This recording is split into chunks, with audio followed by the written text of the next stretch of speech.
Hi guys, இந்த வீடியோவில் நாங்கள் எதை பற்றி பார்க்க போகிறோம் அப்படின்னு சொன்னால் COUNTIF ஃபங்க்ஷனை எப்படி யூஸ் பண்ணலான்னு பார்ப்போம். இப்போது இந்த ஷீட்டை பாருங்கள். இதில் வந்து 20 எம்ப்ளாயீஸ்ட நேம் கொடுத்துருப்பாங்க. ஒவ்வொரு எம்ப்ளாயியும் வந்து வேறு வேறு டிபார்ட்மெண்ட்டை சேர்ந்தவராக இருப்பார். இப்போ மார்க்கெட்டிங் டிபார்ட்மெண்ட்டில் எத்தனை எம்ப்ளாயி இருப்பாங்க அப்படின்னு சொல்லி பார்க்கலாம். அப்படின்னா நீங்கள் வந்து இதில் ஈக்குவலை ப்ரெஸ் பண்ணி COUNTIFனு டைப் பண்ணுங்கள். ப்ராக்கெட் ஓப்பன் பண்ணிட்டு ரேஞ்ச் கேட்கும். இதில் வந்து ரேஞ்ச் வந்து இந்த ஃபுல் டிபார்ட்மெண்ட்டில் இருக்கக்கூடிய ரோஸ், ஓகேவா? அதுக்கு முன்னாடி அடுத்ததுக்கு போகிறதுக்கு முன்னாடி வந்து நீங்கள் ஒவ்வொரு ரோவையும் கொலமையும் வந்து ஃபிக்ஸ் பண்ணணும். அதுக்கு வந்து டாலர் சைனை இன்சர்ட் பண்ணணும்.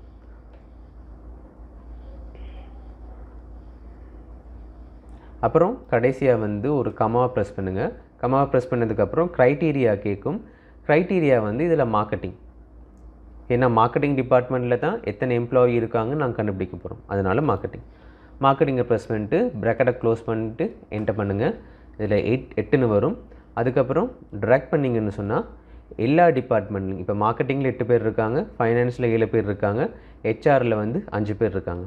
ஸோ இந்த மெத்தடை யூஸ் பண்ணி ஒரு பெரிய ஷீட்டில் இருக்கக்கூடிய நம்பர்ஸை வந்து ஈஸியாக கண்டுபிடிக்க முடியும்.